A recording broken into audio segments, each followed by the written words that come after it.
Hello, and welcome to Some Neuromind. I'm glad you're here. Before we begin tonight, I want to ask you something. Think of a planet. Any planet.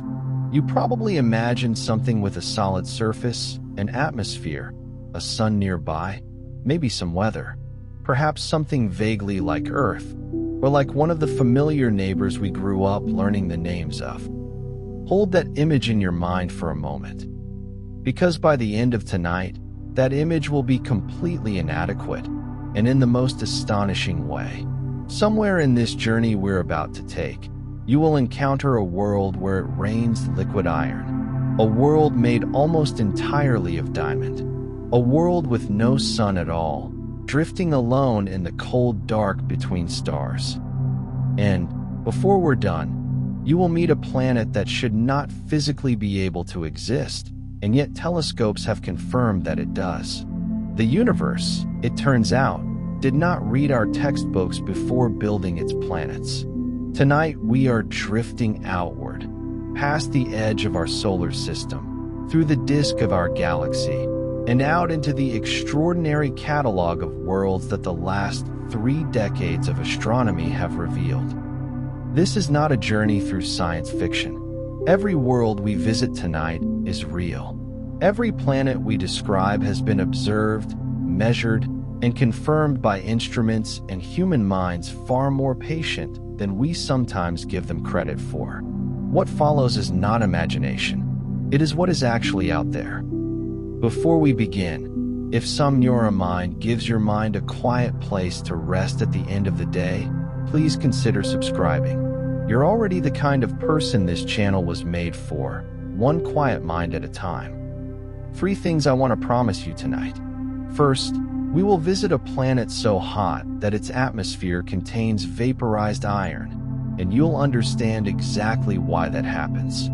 Second, we will find a world orbiting not one sun but 2, and we'll sit with what it feels like to imagine a sunset on that world.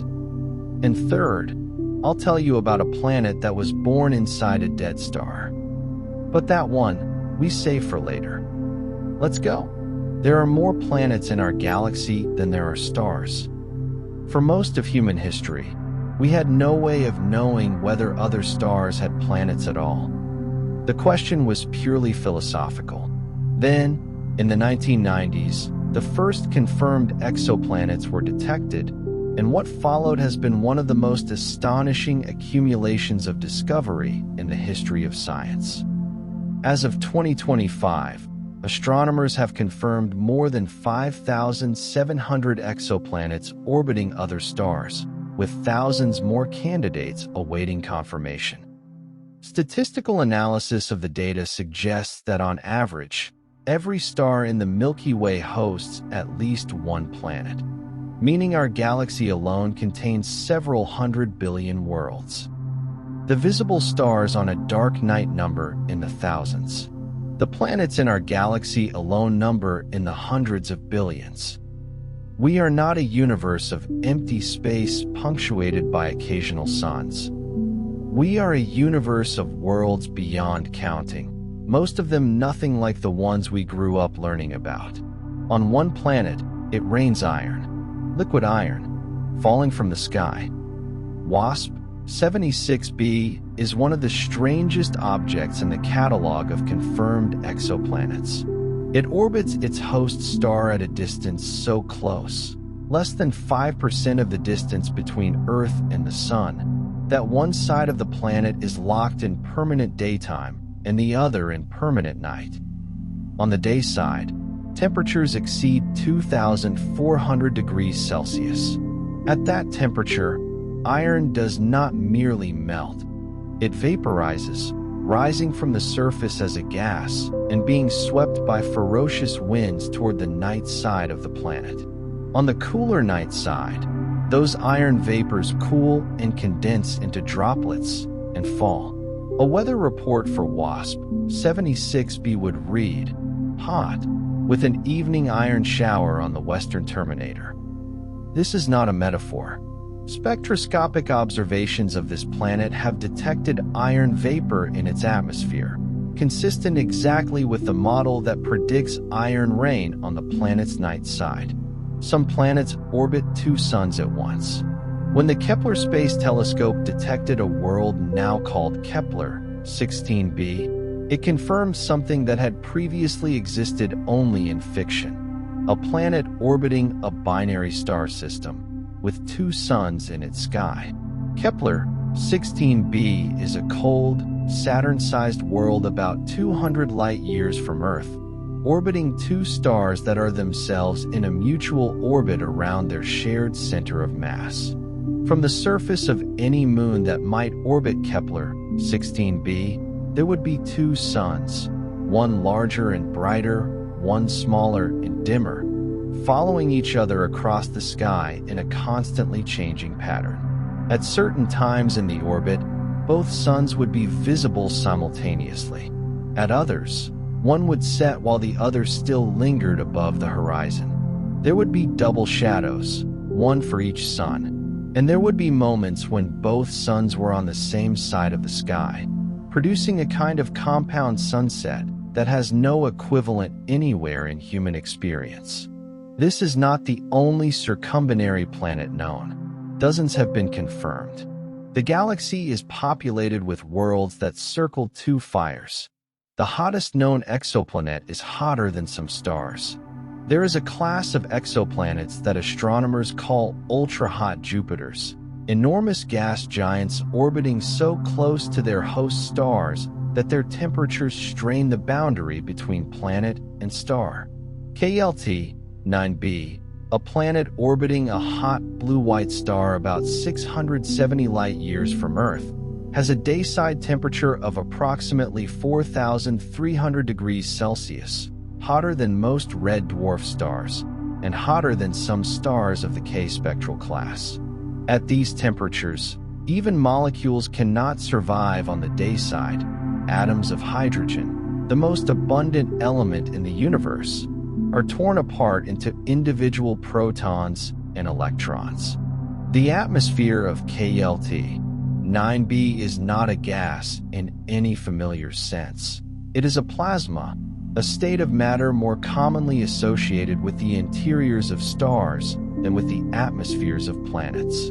KLT 9b blurs the boundary between the 2 categories almost to the point of erasing it. Some planets are darker than coal. We tend to imagine planets as bright objects, reflecting the light of their suns like polished spheres.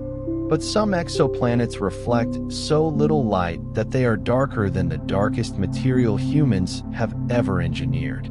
TRACE 2b, a hot Jupiter orbiting about 750 light-years from Earth, reflects less than 1% of the light that falls on it, making it darker than coal, darker than black acrylic paint, darker than nearly any natural substance measured on Earth. The reason for this extreme darkness is not fully understood, but it is likely related to the planet's extreme temperature, which dissociates light-absorbing compounds in its atmosphere and creates conditions in which virtually no incoming light bounces back.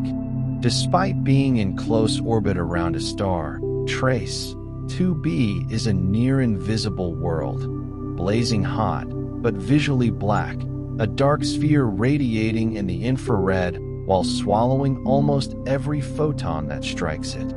There are planets made almost entirely of water. When we think of ocean worlds, we think of Earth, a planet with vast oceans covering about 71% of its surface. But Earth is only mildly watery by the standards of the exoplanet catalog. There are planets, now called ocean worlds or water worlds, that may consist of water and ice throughout a significant fraction of their interior, not just on their surface. GJ 1214b, a planet about 2.7 times the radius of Earth orbiting a red dwarf star 40 light-years away, has a density consistent with a composition that is largely water, but not water as we know it. At the pressures found deep in such a planet's interior, water transitions into exotic phases. hot ice that remains solid despite high temperatures because the pressure is so immense that the molecules cannot flow, and superionic ice, in which oxygen ions form a crystal lattice, while hydrogen ions flow through it like a liquid conductor. The ocean of GJ1214b, if it has one, would have nothing in common with the ocean outside a window on a rainy night. It would be alien water in alien phases, under pressures that would collapse any material structure we could build. A planet was found orbiting a pulsar, a dead star. In 1992, astronomers Alexander Wolszin and Dale Frail announced the discovery of the first confirmed exoplanets, 2 worlds, later confirmed to be 3, orbiting PSR B1257 plus 12, a pulsar about 2,300 light-years from Earth. This discovery was startling for multiple reasons. A pulsar is the remnant of a massive star that has exploded as a supernova, a rapidly rotating neutron star that emits beams of radio radiation. The supernova that created this pulsar would have been one of the most violent events in the local galaxy's recent history, releasing more energy in seconds than the Sun will radiate in its entire lifetime. And yet, planets survived, or, more likely, reformed from the debris of the dead star's explosion. The planets of PSR B1257 plus 12 orbit a corpse. They receive no warmth in any useful sense.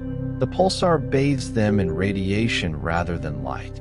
They are perhaps the most alien worlds yet confirmed, born from destruction, orbiting a dead star, in an environment hostile to any chemistry we associate with life. Rogue planets drift through the galaxy with no star to call home. Not every planet orbits a star.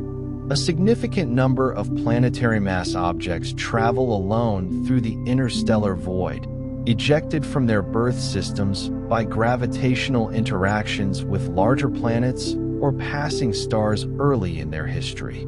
These rogue planets, also called free-floating planets or orphan planets, receive no stellar light and generate no warmth except from whatever internal heat remains from their formation. Statistically, they may be extraordinarily common. Some estimates suggest there are more rogue planets in the Milky Way than there are stars, potentially hundreds of billions of them, traveling in cold darkness, invisible to most detection methods. Gravitational microlensing has revealed candidates with masses ranging from those of Earth to larger than Jupiter. Most would be frozen and dark. But the most massive rogue planets might retain enough internal heat to maintain subsurface temperatures above freezing for billions of years, potentially hosting liquid water oceans beneath thick ice shells, warmed from within rather than from above. Worlds in the dark, perhaps with something stirring underneath. Some planets have years shorter than an Earth day. On Earth, a year lasts 365 days. On Mercury, our solar system's fastest orbiting planet, a year lasts 88 days. But in the catalog of exoplanets, these timescales seem almost leisurely. Ultra-short period planets orbit their host stars in a matter of hours. K2-137b, a rocky planet about the size of Earth, completes one full orbit of its star in approximately 4.3 hours. Meaning it experiences more than 2,000 years in the time it takes Earth to complete one orbit. At such distances from their stars, these worlds are exposed to intense radiation and extreme tidal forces. Their surfaces are likely molten, their atmospheres, if they have any, are constantly being stripped away. The concept of a season, a day, or a year dissolves entirely on such worlds. Time is not measured in days or years, but in hours, cycling endlessly through orbital periods too fast for any biological rhythm to track. There is a planet so light it would float on water. Among the puff planets, a class of exoplanets so large and so low in density that they seem to violate intuitions about how matter should organize itself. Kepler 51b is one of the most extraordinary.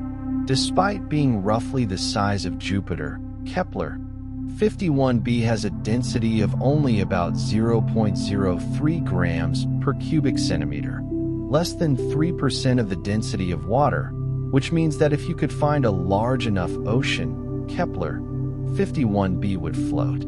The planet is a gas giant with an extremely extended, low-density atmosphere, possibly one that is rapidly evaporating under the radiation from its host star. Explaining how such a planet formed, or how it maintains its structure against the forces trying to collapse or disperse it, is an active area of research. Kepler 51b is a world that challenges the vocabulary of planetary science. It is too diffuse to be called solid, too large to be called a gas cloud, and too strange to fit comfortably into any established category. On some worlds, the sky is not blue. Earth's sky is blue because of the way nitrogen and oxygen molecules scatter light, a phenomenon called Rayleigh scattering, which preferentially deflects short-wavelength blue light in all directions. But the color of a planet's sky depends entirely on the composition of its atmosphere, the spectrum of its star, and the presence of clouds and haze. An exoplanet orbiting a red dwarf star would receive light that is shifted strongly toward the red and infrared, making the sky potentially deep red or purple even if the atmosphere were similar to Earth's. A planet with a methane-rich atmosphere might have an orange sky. A planet with a thick sulfuric acid cloud deck, like Venus, has a perpetually yellow-white overcast. A planet with iron vapor in its upper atmosphere might see, from whatever surface exists below, a sky tinged in colors for which human language has no name. The blue sky is not a planetary feature. It is a local coincidence, specific to the chemistry of one atmosphere around one type of star. Some planets have surfaces covered in molten lava. Io, the innermost large moon of Jupiter, is the most volcanically active body in the solar system. Its interior kept molten by the constant kneading of Jupiter's immense tidal forces. The exoplanet catalog contains worlds that make Io look geologically calm. 55 Cancri, a super-Earth orbiting its star at a distance of about 2.3 million kilometers, receives more than 2,600 times the stellar radiation that Earth receives from the Sun. Its surface temperature is estimated to exceed 2,300 degrees Celsius, well above the melting point of most silicate rocks. Its surface may be a global ocean of liquid rock, a magma world with no solid surface, where the concept of geology takes on entirely different meaning. A lava world does not have tectonic plates or mountains in any familiar sense. It has currents, convection cells, and regions of varying viscosity, slowly stirring themselves under the radiation of a star too close to ignore. Tidally locked planets have one eternal day and one eternal night. When a planet orbits close enough to its star, gravitational forces exerted by the star on different parts of the planet create tidal forces that, over millions of years, slow the planet's rotation until it matches its orbital period. The result is a tidally locked world, a planet that keeps the same face permanently pointed toward its star, just as the moon always shows the same face to Earth. On a tidally locked planet, the star-facing hemisphere is in perpetual day, bombarded by constant stellar radiation. The opposite hemisphere is in perpetual night, exposed to the cold of space. Between the two extremes lies a narrow ring of eternal twilight, the terminator, where the sun hangs perpetually on the horizon. Many of the most commonly studied exoplanets, particularly those orbiting in the habitable zones of red dwarf stars, are thought to be tidally locked. If any of them host life, it would be life adapted not to the rhythm of days and nights, but to the permanent geography of day and night as fixed regions of a world that has stopped turning. The Diamond Planet is as real as the Earth is. 55 Cancri E gained enormous attention when models of its interior composition, based on its measured mass and radius, suggested that it might contain a significant fraction of carbon in a form consistent with diamond, compressed under the immense interior pressures into a layer of crystalline carbon that, if confirmed, would represent the largest diamond in the known universe. Subsequent research has complicated and revised this picture, and the planet's true composition remains uncertain. But what is unambiguous is that the interior of 55 Cancri E, and of many super-Earths with carbon-rich compositions, is composed of materials and phases that have no equivalent in any natural deposit on Earth, and that the interior structure of rocky exoplanets can be radically different from the iron-nickel core, silicate mantle model we know from Earth. The Diamond Planet is a reminder that the interiors of worlds are not all the same, that what lies beneath the surface of a planet depends on what was available when it formed, and that the catalog of planetary interiors is as diverse as the catalog of planetary surfaces. Some planets experience winds of over 9,000 kilometers per hour. On Earth, the most powerful hurricane winds reach about 300 kilometers per hour. The fastest winds ever recorded, during the eruption of a nuclear weapon in the 1950s, were brief and localized. On certain exoplanets, the wind is structural, a permanent, planet-encircling river of gas that blows continuously at speeds that would strip the paint off any spacecraft we have ever built.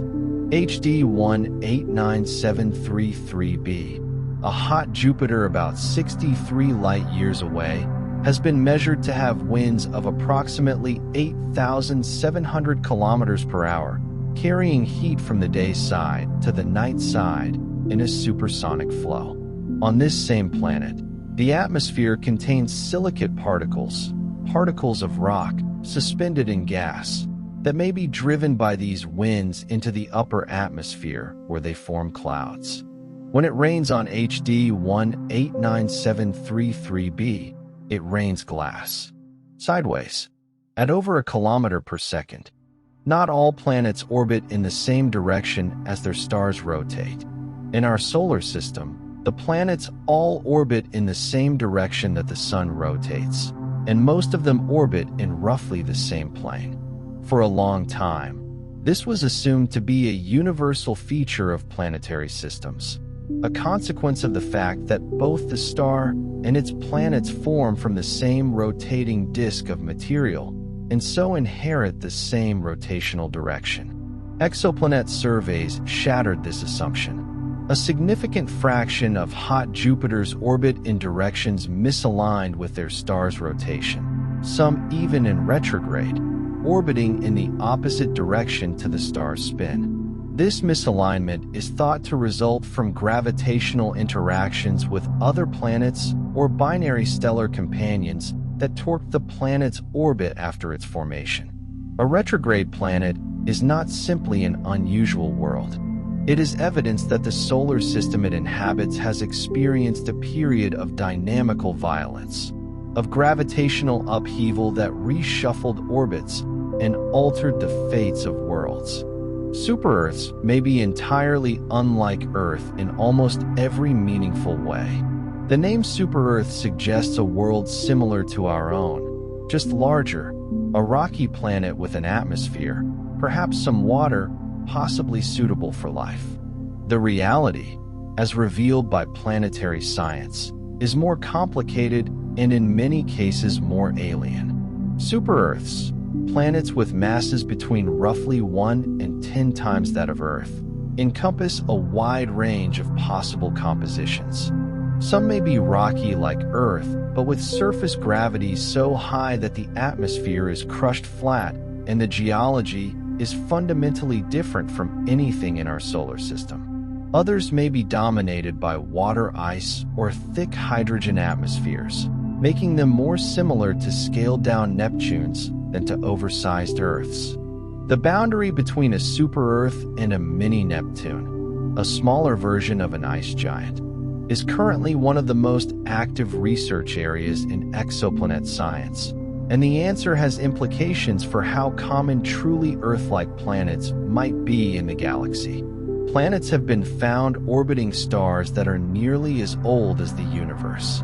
Among the most remarkable exoplanet discoveries is the detection of planets orbiting ancient stars, stars formed in the earliest epochs of the galaxy, when heavy elements were far rarer than they are today. The planet Kepler 444b and its four siblings orbit a star about 11.2 billion years old, more than twice the age of the Sun. These planets formed at a time when the universe was less than 3 billion years old, from material that was significantly poorer in elements heavier than hydrogen and helium than the material that formed our solar system. Rocky worlds that formed so early in galactic history would have had different compositions and potentially different surface geologies from more recently formed planets. If any of them harbor life, it would be life that has had more than twice as long as life on Earth to develop, long enough for civilizations to have risen and fallen thousands of times over. Some planets are swollen to dozens of times the size they should be. Hot Jupiter planets close to their stars are expected to be large because the stellar radiation inflates their upper atmospheres. But a subset of hot Jupiters is anomalously large, significantly bigger than planetary models predict, even accounting for stellar heating. This phenomenon, called radius inflation, remains one of the unsolved problems of exoplanet science. Several mechanisms have been proposed: dissipation of tidal energy deep within the planet, ohmic heating from interactions between the planet's magnetic field and atmospheric winds, or some form of enhanced stellar energy deposition. None of these explanations has been confirmed as the dominant mechanism. What is clear is that some hot Jupiters are genuinely, inexplicably larger than they should be, planets that have expanded beyond what physics seems to allow, whose size requires an explanation that astronomy has not yet fully provided. There are planets where a single storm could last longer than human civilization. Gas giant planets like Jupiter and Saturn host enormous, long-lived storm systems. Jupiter's Great Red Spot has been observed for at least 350 years. On exoplanetary gas giants, the conditions may support storms of even greater longevity and scale. Hot Jupiters, with their permanent day-night temperature contrasts and ferocious wind speeds, likely maintain permanent atmospheric circulation patterns far more violent than anything in our solar system. The storms on these worlds are not weather events. They are structural features of the atmosphere, as permanent as any mountain range. The concept of a storm implies a beginning and an end, a disturbance of a normally calmer state. On some exoplanets, the storm is the normal state. There is no calm to be disturbed. The atmosphere is permanently, violently in motion, and any feature that emerged within it would not be a storm by any definition we recognize. Exoplanet atmospheres can be read from the light of their stars. One of the most powerful tools in exoplanet science is transmission spectroscopy, the analysis of starlight that passes through a planet's atmosphere as the planet transits across the face of its star. Different molecules in the atmosphere absorb specific wavelengths of light, leaving characteristic dips in the spectrum of the transmitted starlight. By analyzing these dips, astronomers can identify the composition of the atmosphere, detecting water vapor, methane, carbon dioxide, sodium, potassium, helium, and in some cases more complex organic molecules, for planets hundreds or thousands of light years away. This technique has been dramatically enhanced by the James Webb Space Telescope, whose infrared sensitivity allows it to probe atmospheric compositions with unprecedented precision. We are now able, for the first time, to characterize in detail the atmospheric chemistry of planets around other stars, not just detecting their presence, but reading the molecular content of their air, one absorbed wavelength at a time. A planet was found that appears to be made largely of iron. While Earth has an iron-nickel core comprising about a third of its mass, there are exoplanets whose iron content appears to dominate almost their entire composition. These ultra-dense rocky planets, with densities substantially higher than Earth's, may have formed in regions of the protoplanetary disk particularly rich in iron-bearing material, or may have lost their outer rocky mantles through collisions with other bodies during the chaotic early life of their planetary systems. A planet composed primarily of iron would be extraordinarily dense, compressed by its own gravity into a sphere far smaller than a silicate planet of equivalent mass, and would have a surface and interior utterly unlike anything in our solar system. It would be a world of metal rather than rock, dark, heavy, and without the geological diversity that rock's varied chemistry provides. Some planets may have moons, but we haven't confirmed one yet. Every planet in our solar system larger than Mars has moons. Given the prevalence of moons in our solar system, it seems reasonable to expect that exoplanets host moons as well. Astronomers have been searching for exomoons, moons orbiting exoplanets, for years, and have found several tantalizing candidates. The most promising, tentatively called Kepler 1625b I, is a candidate moon orbiting a Jupiter-sized planet about 8,000 light-years from Earth, with a size comparable to Neptune. If confirmed, it would be the first exomoon ever detected, and it would immediately raise extraordinary questions about the stability of such a large moon-planet system, and about whether such a moon could itself be habitable. As of 2025, no exomoon has been definitively confirmed.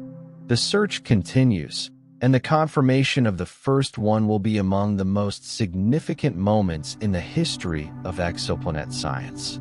Planets can be found by the slight wobble they induce in their stars. The radial velocity method, one of the oldest and most productive techniques for finding exoplanets, works by detecting the small but measurable motion of a star toward and away from Earth as it responds to the gravitational pull of an orbiting planet. A planet does not simply orbit a stationary star. Both the planet and the star orbit their common center of mass, which is located close to the star but not precisely at its center. As the star moves in this tiny orbit, its light is Doppler shifted, blue shifted as it moves toward us, red shifted as it moves away. By measuring these tiny shifts in the star's spectrum with extreme precision, astronomers can infer the presence of a planet and estimate its minimum mass and orbital period. The technique is most sensitive to massive planets in close orbits, which is why hot Jupiters were among the first exoplanets discovered. But advances in spectrograph precision have allowed it to detect planets as small as a few Earth masses. Gravitational microlensing has revealed planets with no detectable host star. When a massive object passes between Earth and a distant background star, the gravity of the foreground object acts as a lens, bending and amplifying the background star's light in a characteristic pattern. If the foreground object is a star with a planet, the planet produces a brief additional brightening of the background star's light, a spike on top of the lensing curve that reveals the planet's presence. Gravitational microlensing can detect planets that are impossible to find by other means. Planets in wide orbits far from their stars, planets orbiting faint stars too dim for spectroscopic study, and, most remarkably, rogue planets with no host star at all, which produce a microlensing event with no associated stellar signal. This technique has been responsible for discovering some of the most unusual planets in the catalog, including several candidates for free-floating Earth-mass rogue planets drifting alone through the galaxy. The discovery of exoplanets forced a complete revision of planet formation theory. Before the first hot Jupiters were confirmed in the mid-1990s, planetary scientists believed that gas giant planets like Jupiter could only form in the cold outer regions of protoplanetary disks, far from the host star, where ices could condense and provide the solid core material needed to attract a gaseous envelope. A gas giant as close to its star as a hot Jupiter seemed physically impossible. The temperature in the inner disk would prevent the accumulation of the necessary ices.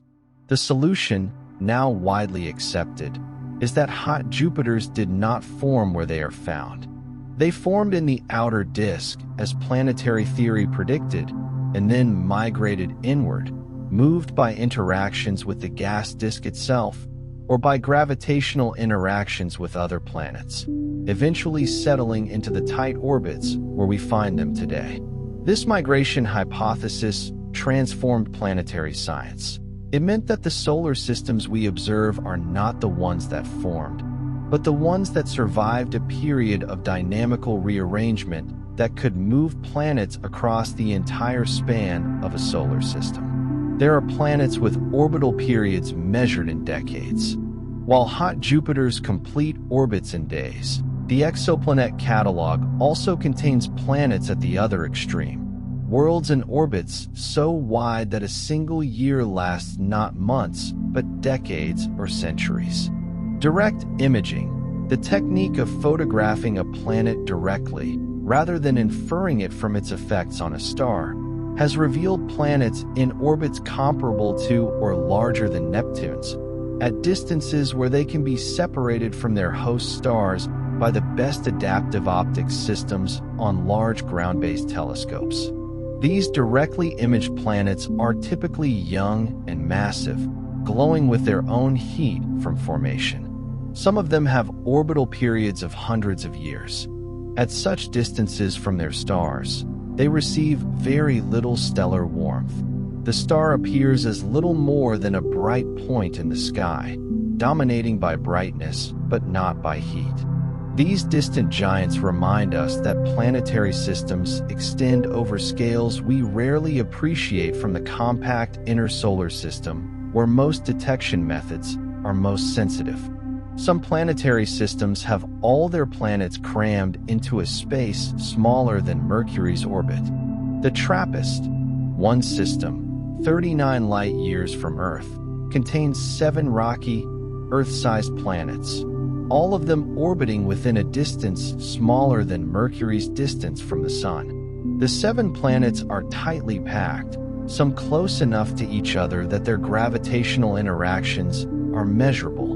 The innermost planet completes an orbit in about 1.5 Earth days, the outermost in about 18.7 Earth days.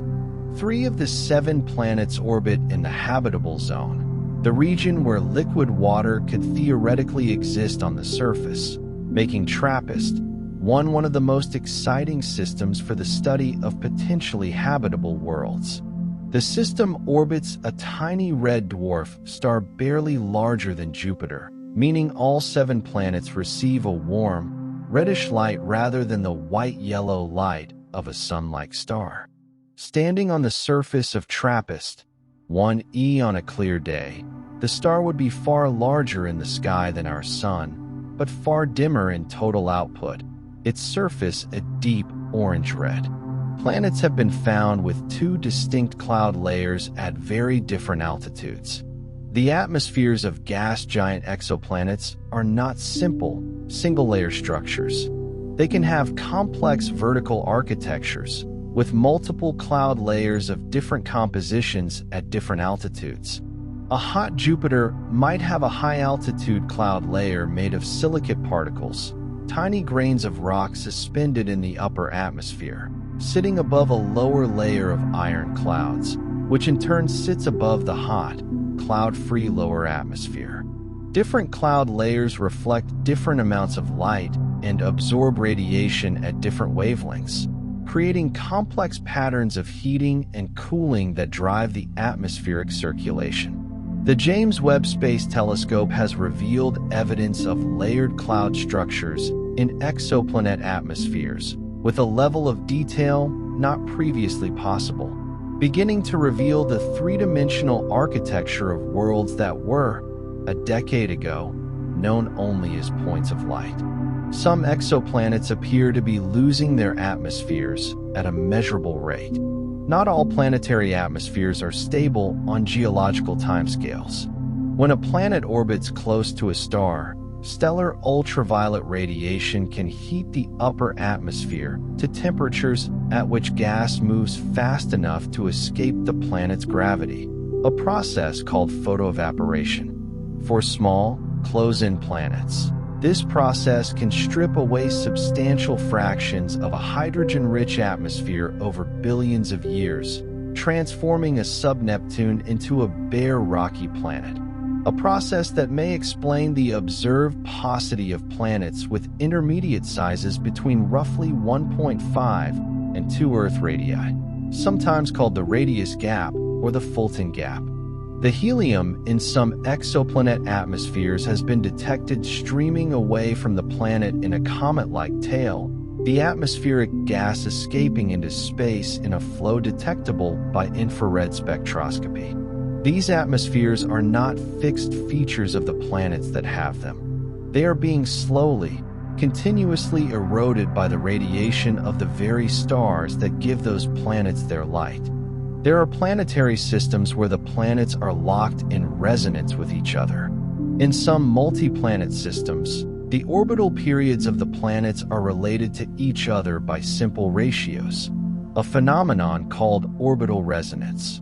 In the TRAPPIST-1 system, consecutive planet pairs have orbital periods that are nearly in ratios of small integers, meaning that the planets' orbits are gravitationally synchronized. As the inner planet completes 2 orbits, the next one out completes 1, or as 3 planets complete 3, 2, and 1 orbit respectively, they return to the same relative configuration. These resonance chains stabilize the system against gravitational disruption over long timescales and are thought to arise when planets migrate inward through the protoplanetary disk, becoming locked into resonant configurations as they are gently swept to their current positions. The musical analogy is genuinely useful. Resonant planets orbit in harmonies, their gravitational influences reinforcing rather than disrupting each other in a choreography that can persist for billions of years. Some planets have magnetic fields vastly stronger than Earth's. Earth's magnetic field is generated by the motion of liquid iron in its outer core, a dynamo that produces a field strong enough to deflect most of the solar wind and to give compass needles their preferred direction.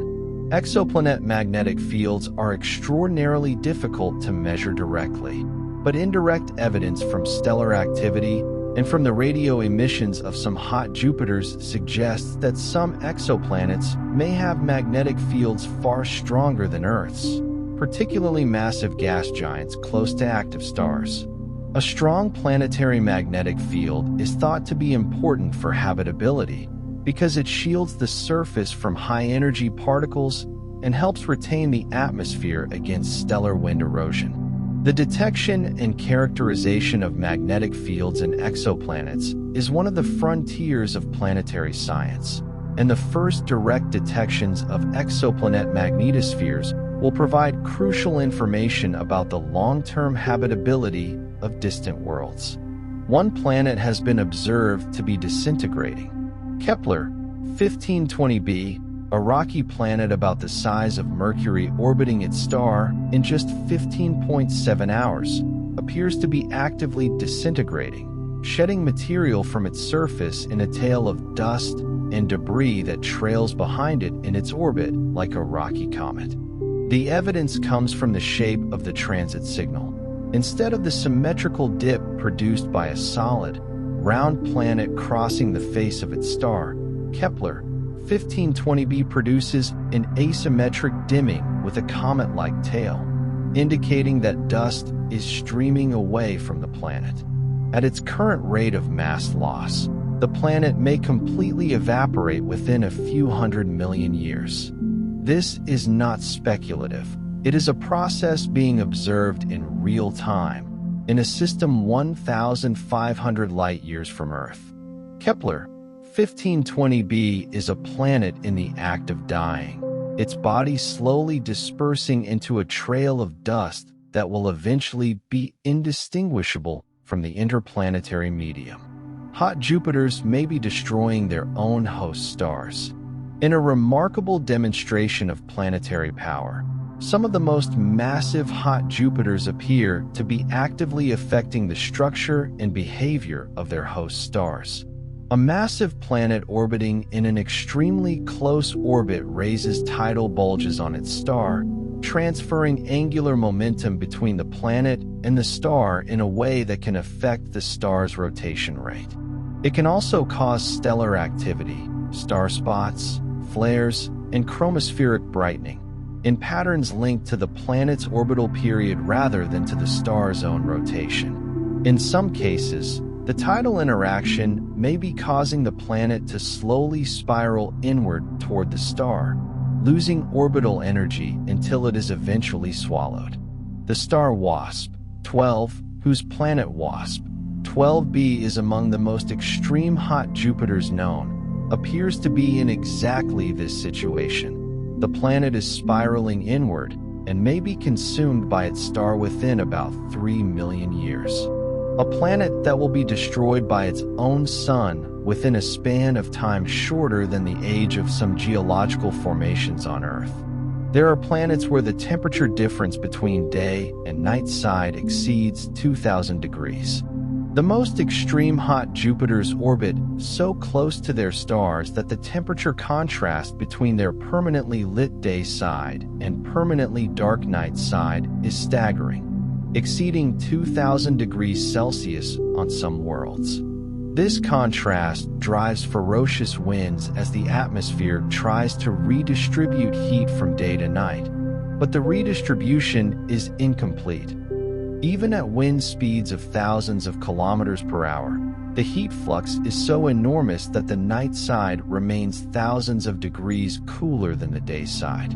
Astronomers can map the temperature distribution of these planets using phase curve observations, measurements of how the total brightness of the planet-star system changes as the planet goes through its orbital phases, analogous to lunar phases, revealing hot spots, the circulation patterns of atmospheric winds, and the degree to which heat is redistributed across the globe.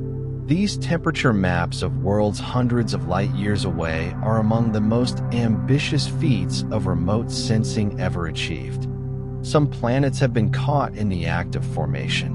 Protoplanetary disks, the rotating structures of gas and dust from which planets form around young stars, are now observable with sufficient resolution to reveal planets in the process of forming. The ALMA Radio Observatory has produced images of protoplanetary disks around young stars with sufficient detail to reveal gaps, rings, and spirals that are thought to be caused by young planets clearing material from their paths. In a few cases, actual planetary candidates have been detected within the disks, warm, massive objects embedded in the gas and dust, and still in the process of accumulating material.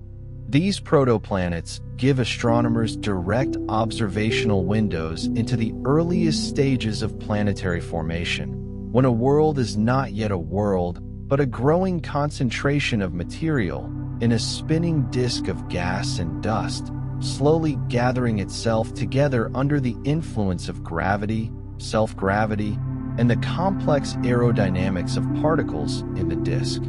Planets have been found that should not exist by current models. Among the greatest ongoing puzzles in exoplanet science is the existence of planets that current theories of planet formation cannot easily explain. Hot Jupiters in retrograde orbits, planets in binary systems where the stellar gravitational environment was expected to be too chaotic for planet formation, super-Earths in orbits within the innermost regions of their systems where the disk temperature during formation would have prevented the condensation of rocky material. Each of these categories represents a planet whose existence requires either a revision of planet formation theory or the identification of some migration or formation pathway not previously considered. The exoplanet catalog is, in this sense, a collection of surprises, not a confirmation of what planetary science already knew, but a continuous expansion of its conceptual framework, driven by the discovery of worlds that break the rules as they were previously understood. Exoplanets have been detected by the shadows they cast on background stars. Transit photometry, the detection of the slight dimming of a star's light as a planet passes in front of it, has been the most productive method for finding exoplanets, responsible for the majority of confirmed discoveries. The Kepler Space Telescope, operating from 2009 to 2018, monitored approximately 150,000 stars continuously for years, detecting the periodic dimming signals of more than 2,600 confirmed planets and thousands of additional candidates. The technique requires the planet's orbit to be aligned such that it passes between Earth and its star, a geometric alignment that occurs for only a small fraction of planetary systems, meaning that the transit method provides a census bias toward planets in close orbits. A planet in an Earth-like orbit around a Sun-like star would transit for only about 13 hours per year, and only about 0.5% of such planets would have the right orbital alignment to be detectable at all. The exoplanet catalog, large as it is, represents only a small and geometrically biased sample of the actual planetary population. There is a planet that rains rubies and sapphires. HAT P7b is a hot Jupiter orbiting about 1,000 light-years away whose atmosphere contains corundum, the mineral that on Earth, when containing trace impurities of chromium, forms rubies, and when containing iron and titanium, forms sapphires. The corundum in HAT P7b's atmosphere condenses at high altitudes on the cooler night side of this tidally locked world, forming clouds that are then swept by fierce winds toward the day side, where the temperature is too high for them to remain solid. They vaporize and are blown back toward the night side in a continuous cycle. Whether these corundum particles could be called rubies and sapphires in any meaningful sense is debatable, since the coloring in gemstones comes from specific trace impurities. But the presence of mineral clouds in the atmosphere, clouds made not of water droplets or ice crystals, but of condensed rock, is real, confirmed by spectroscopic observations, and deeply strange by any intuitive standard of what a cloud should be. Some exoplanets may already be home to the atmospheric signatures of life. One of the most profound objectives of exoplanet science is the search for biosignatures, chemical signatures in planetary atmospheres that could indicate the presence of life. Oxygen in large concentrations, in combination with methane, two gases that would rapidly react with each other if not continuously replenished, would be a strong indicator of biological activity, because the only known processes that maintain both simultaneously are biological. Dimethyl sulfide, a compound produced on Earth primarily by marine microorganisms, has been tentatively detected in the atmosphere of K2-18b, a subneptune in the habitable zone of its star. The detection is disputed, the analysis is ongoing, and confirmation would require further observations. But the fact that this search is now technically feasible, that we can probe the atmospheric chemistry of a planet 120 light-years away and look for the molecular signature of life, represents one of the most significant scientific capabilities ever developed. We are, for the first time, genuinely looking. Planets can be found in the globular clusters of ancient stars. Globular clusters, dense, roughly spherical collections of hundreds of thousands to millions of stars, are among the oldest structures in the Milky Way, with ages of 10 to 13 billion years. For a long time, it was assumed that the low metal content of stars in globular clusters would make planet formation difficult or impossible, since rocky planet formation requires elements heavier than hydrogen and helium. This assumption has been revised. Planets have been found, or strongly suspected, in globular clusters, suggesting that planet formation is possible even in the metal-poor environments of the early galaxy.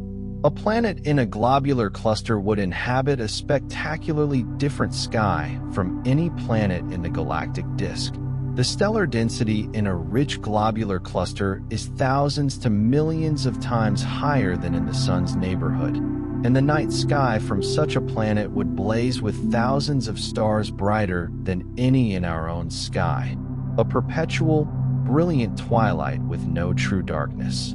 The most successful planet detection satellite found planets around 400 light-years away.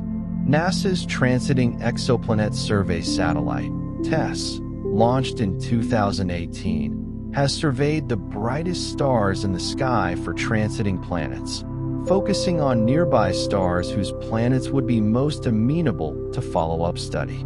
Unlike Kepler, which stared at a single patch of sky, TESS surveys the entire sky systematically, covering 85% of the celestial sphere over its mission lifetime. TESS has confirmed hundreds of exoplanets and identified thousands of candidates, several of which are small rocky planets orbiting in the habitable zones of nearby stars.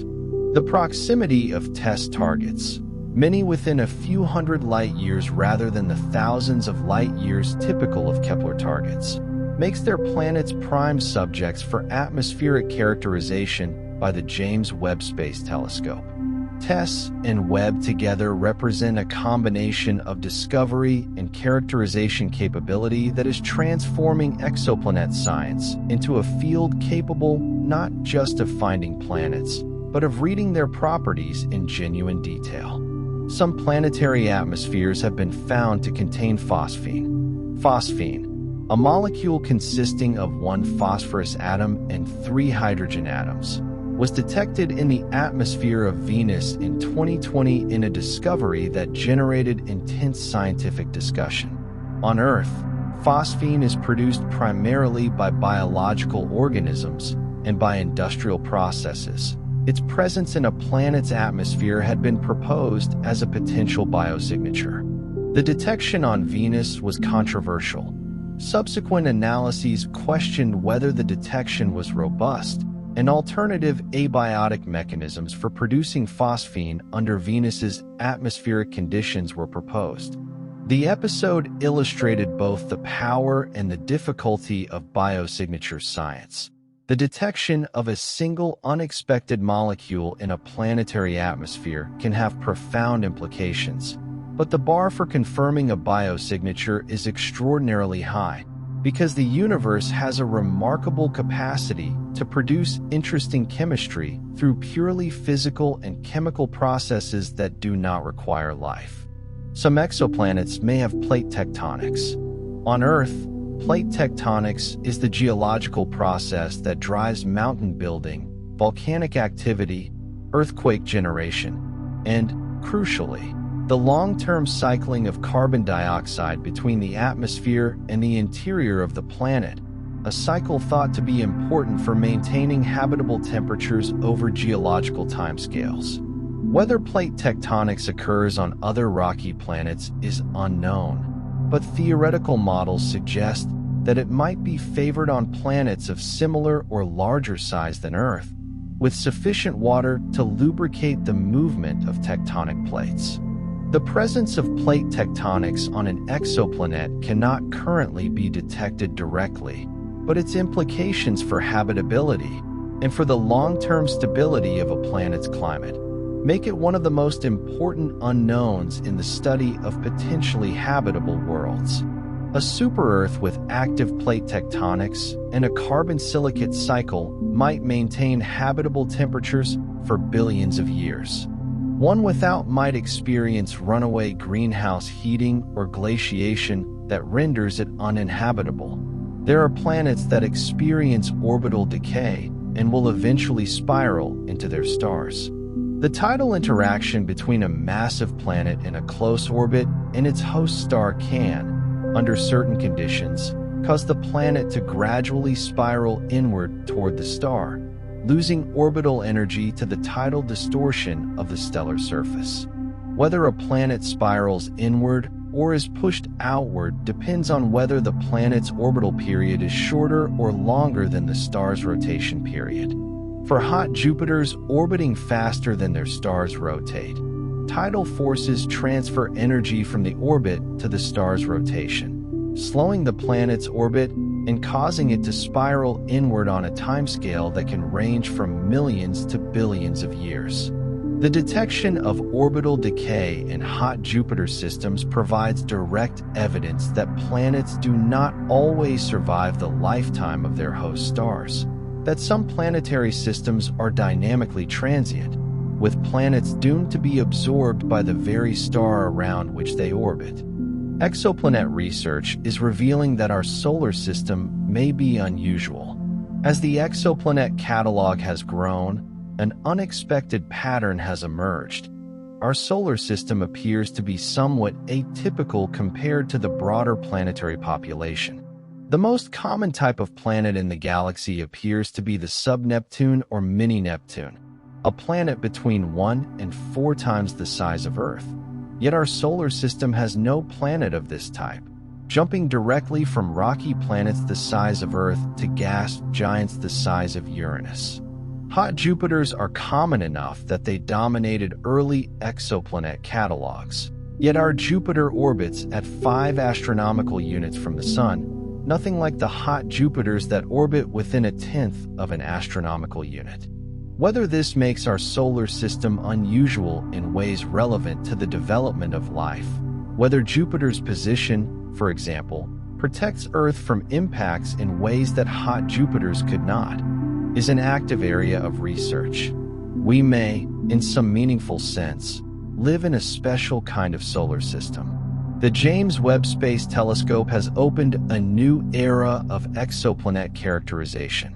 Before the James Webb Space Telescope, atmospheric characterization of exoplanets was possible but limited, able to detect the most abundant and most easily identified atmospheric gases in the largest and most favorable planetary systems. The sensitivity and wavelength coverage of Webb, operating primarily in the infrared, has transformed what is possible. Webb has detected water vapor, carbon dioxide, sulfur dioxide, and a range of other molecules in exoplanet atmospheres with unprecedented detail. It has resolved the thermal emission from the surfaces of hot super-Earths, constraining whether they have atmospheres at all. It has begun the characterization of temperate rocky planets in the habitable zones of nearby red dwarf stars, the most ambitious targets in the search for potentially habitable worlds. Webb represents not an incremental improvement, but a qualitative shift in human capability. We can now read the chemical composition of planetary atmospheres around other stars with enough precision to begin searching for signs of biological chemistry. Some exoplanets have extremely eccentric orbits that take them from scorching heat to freezing cold in a single year. Most planets in our solar system orbit the Sun in nearly circular paths. Many exoplanets, particularly those in systems that have experienced gravitational interactions with other planets or with binary stellar companions, orbit in highly elliptical paths that bring them extremely close to their stars at one point and carry them to much greater distances at another. HD 80606b, a planet about 190 light-years from Earth, has one of the most eccentric known orbits. Its distance from its star varies by a factor of more than 11 between the closest and farthest points of its orbit. At closest approach, it receives about 800 times more stellar radiation than at its farthest point. This dramatic variation in radiation drives extreme weather events as the planet swings close to its star, atmospheric heating by hundreds of degrees in a matter of days, triggering supersonic wind bursts and sudden vertical mixing of the atmosphere. HD 80606b experiences, in a single 111-day orbit, conditions ranging from cold darkness to scorching radiation intense enough to partly vaporize its upper atmosphere. A planet with no host star may be able to maintain liquid water through radioactive heating alone.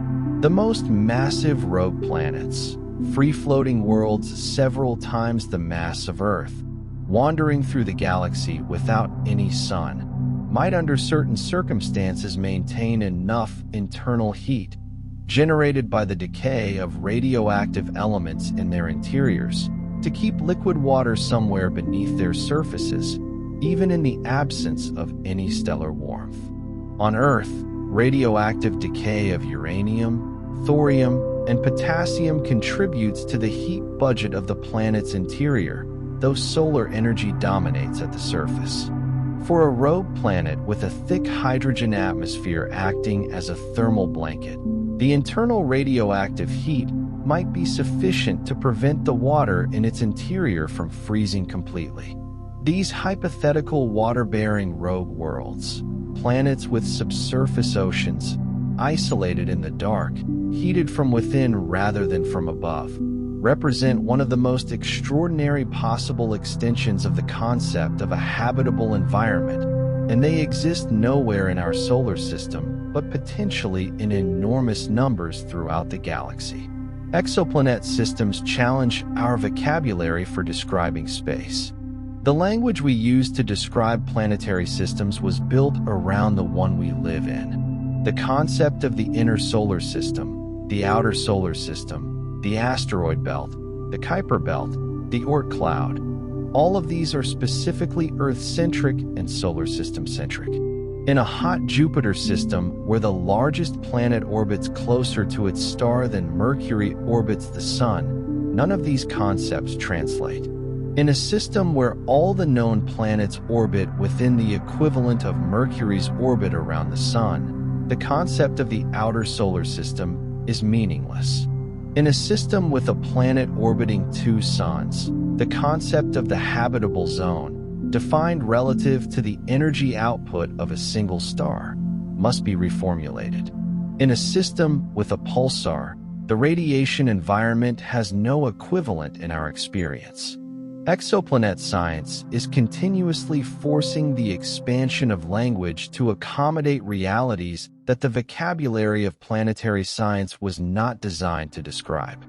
The atmosphere of Venus is what a habitable planet can become. Venus is often discussed as a cautionary tale, a planet of nearly the same size and mass as Earth, orbiting the same star, that is now a hellscape of sulfuric acid clouds and crushing atmospheric pressure, with surface temperatures exceeding 450 degrees Celsius. The transformation is thought to have been driven by a runaway greenhouse effect, a process in which early warming vaporized water from the surface, increasing the atmospheric greenhouse effect, causing further warming, causing further evaporation, in a feedback loop that eventually stripped the planet of its water and baked its surface. The relevance to exoplanets is direct. The transition from a habitable planet to a Venus-like state may be a common fate for rocky planets that orbit slightly too close to their stars. Understanding what happened to Venus, and specifically at what point in its history the runaway greenhouse began, is directly relevant to determining the inner edge of the habitable zone around other stars. Planets made of carbon may have interiors with no geological equivalent on Earth. In solar systems where the protoplanetary disk was enriched in carbon relative to oxygen, as can occur in certain stellar environments. The rocky planets that form may have bulk compositions dominated by carbon-bearing minerals rather than the silicates that dominate Earth's composition. A high-carbon super-Earth might have a mantle not of silicate rock, but of carbides, carbon-rich compounds, and an interior in which carbon is compressed under such extraordinary pressure that it exists not as graphite or diamond, but in exotic forms of crystalline carbon that have no equivalent in any natural deposit on Earth. The geological processes on such a world, the volcanism, tectonics, and atmospheric cycling, would be controlled by carbon-bearing rather than silicon-bearing chemistry, producing an alien geology with no direct parallel in our solar system. Whether any such planets have formed remains uncertain, but the chemistry of stars and protoplanetary disks provides no reason why they could not. Some planets emit more heat than they receive from their stars. Jupiter radiates about 1.7 times more energy into space than it receives from the Sun, the excess coming from the slow contraction of the planet under its own gravity, the Kelvin-Helmholtz mechanism, and from the slow differentiation of its interior as heavy elements settle toward the core. Many exoplanets, particularly young hot Jupiters that have only recently migrated to their current positions, emit even more of their own thermal radiation, glowing in the infrared with heat that comes from their formation and evolution rather than from the absorption and re-radiation of stellar light. Directly imaged exoplanets, the massive gas giants found in wide orbits far from their stars, are typically detected precisely because of this self-luminosity. They are young enough and massive enough that they still glow warmly from the heat of their formation, making them detectable with infrared instruments even at the enormous distances from their stars that make them faint in reflected light. The transit timing variation method can detect unseen planets.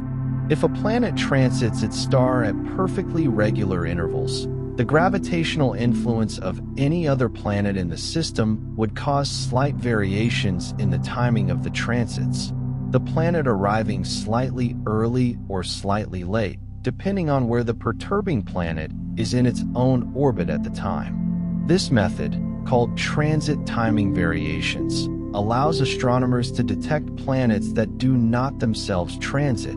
They reveal their presence only through the gravitational fingerprint they leave on the timing of another planet's transits. In compact multi-planet systems, where multiple planets are in resonant or near-resonant orbits with each other, transit timing variations can be substantial and can reveal not only the existence of unseen planets, but their masses, allowing the calculation of planetary densities when combined with size measurements from the transits themselves. Transit timing variations have confirmed the existence of planets that would have been difficult or impossible to detect by any other method currently available. The existence of hot Jupiters challenges ideas about the stability of planetary systems. Our solar system's gas giants occupy stable, well-separated orbits that have persisted for billions of years without significant dynamical disruption. The hot Jupiters of the exoplanet catalog suggest that the dynamical histories of many planetary systems have been far more violent. The most widely accepted pathway to hot Jupiter formation involves a phase of extreme dynamical chaos, planet-planet scattering, in which gravitational interactions between forming planets fling some onto highly eccentric orbits, while others are ejected from the system entirely. The planet on the eccentric orbit then gradually circularizes as tidal friction dissipates its orbital energy, settling into a close, nearly circular orbit. This pathway implies that hot Jupiter systems have typically experienced the destruction of at least some of the other planets that originally shared the system. That the hot Jupiter now orbiting alone in the inner system did so only by surviving a period of chaos that its companions did not. Some exoplanets experience auroras, but from their core, not from the solar wind. On Earth, auroras are produced when charged particles from the solar wind are guided by the planet's magnetic field into the upper atmosphere, where they excite atmospheric molecules to emit light. On some massive gas giant exoplanets, the relevant source of energetic particles is not the stellar wind, but the planet's own volcanic moons, if they exist, or the planet's internal magnetosphere, which can accelerate charged particles to high energies in the planet's own magnetic field. Jupiter's auroras are partly driven by material ejected by Io, the volcanic moon. On exojupiters with volcanic moons, similar processes might produce permanent auroral displays on a scale dwarfing anything in our solar system. Continuous, planet-encircling curtains of light driven by the volcanic emissions of a moon and the magnetic field of its giant planetary companion. We are at the very beginning of understanding what exoplanets are. The history of exoplanet science is barely 3 decades old. In that time, it has gone from 0 confirmed exoplanets to more than 5,000. From known knowledge of exoplanet atmospheres to the detection of dozens of molecules in dozens of planets' air, from pure speculation about the diversity of planetary systems to a detailed census revealing that diversity to be greater than anyone had imagined. And yet, by almost any measure, we are still at the beginning. The majority of the galaxy's planets remain undetected. The atmospheric compositions of all but a handful of exoplanets are unknown. The geological surfaces of no exoplanet have been directly resolved. The question of life on other worlds remains entirely open. What these decades of discovery have given us is not answers, but better questions, and the tools to begin seeking those answers in a universe that keeps revealing itself to be stranger, richer, and more astonishing than we had any right to expect. There is a planet that may have an atmosphere made of vaporized rock. At the extreme end of the temperature spectrum among rocky exoplanets sits a class of worlds so hot that their surfaces are not merely molten but actively evaporating. These lava planets, orbiting at distances so close to their stars that their surface temperatures exceed 2,000 degrees Celsius, may develop what planetary scientists call a mineral atmosphere, a thin layer of gaseous silicate minerals, sodium, potassium, and iron that evaporates from the surface and forms a tenuous atmosphere of vaporized rock. This mineral atmosphere would behave very differently from any gas atmosphere we know. It would be unstable, constantly condensing back onto the surface on the cooler night side, raining minerals out of a sky composed of what was once solid ground. On a lava planet with a mineral atmosphere, the boundary between the surface and the air is not a fixed interface, but a constantly shifting zone of evaporation and condensation, where rock cycles from solid to gas and back to solid in a matter of hours. Brown dwarfs occupy the strange boundary between planet and star. Not everything in the exoplanet catalog is unambiguously a planet. Brown dwarfs are objects with masses between roughly 13 and 80 times that of Jupiter, too small to sustain hydrogen fusion as proper stars do, but too large to be classified as planets by standard definitions. In their early lives, brown dwarfs can fuse deuterium, a heavier isotope of hydrogen, briefly glowing with their own light before cooling over billions of years into dark, cold objects.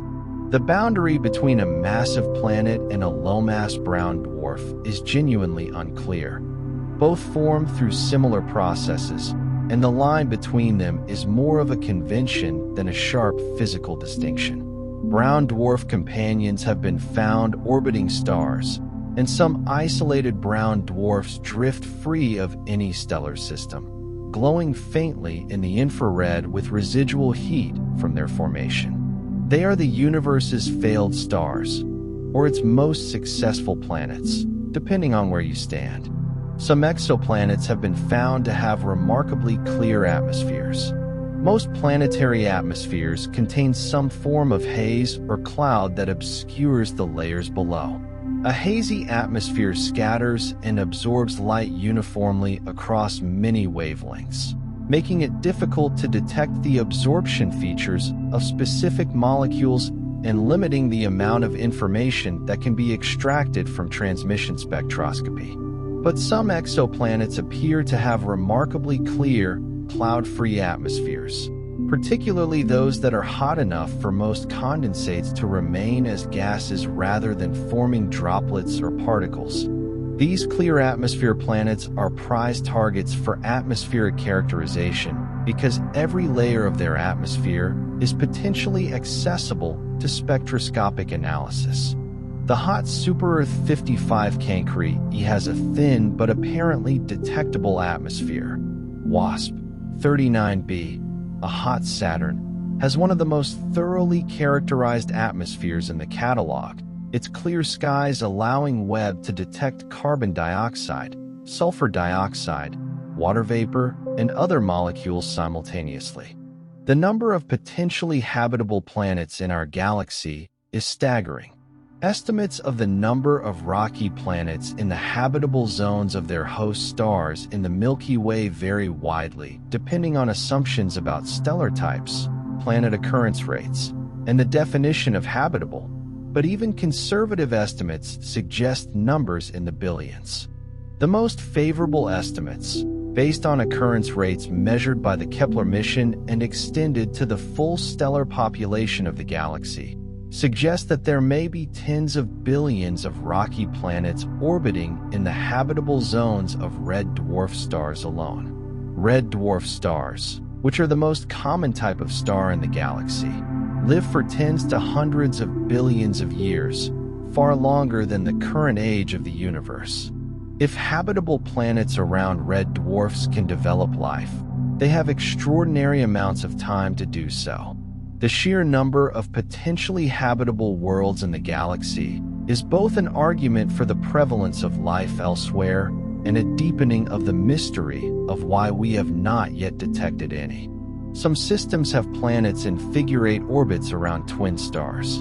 In a binary stellar system where both stars have similar masses, a planet can in principle orbit both stars in a figure-8 shaped path, alternating between orbiting one star and the other in a complex gravitational dance.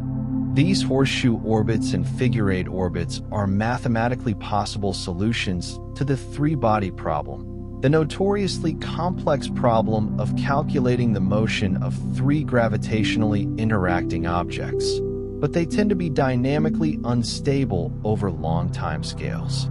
In practice, such planetary orbits are more likely to be short-lived, eventually being perturbed into a stable configuration or ejected from the system entirely.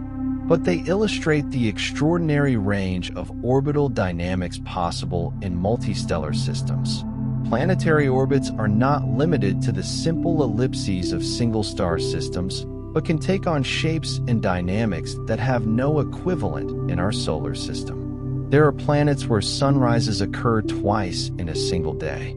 On Mercury, because its orbital speed changes significantly between its closest and farthest points from the Sun, while its rotation remains constant, the Sun appears to move strangely across the sky, even appearing to briefly reverse direction near Mercury's closest approach to the Sun. On some exoplanets in highly eccentric orbits, the effect can be even more dramatic. Near the point of closest approach, the planet is moving so fast in its orbit that the apparent motion of the star across the sky temporarily reverses, causing the star to appear to rise, set, and then rise again in rapid succession.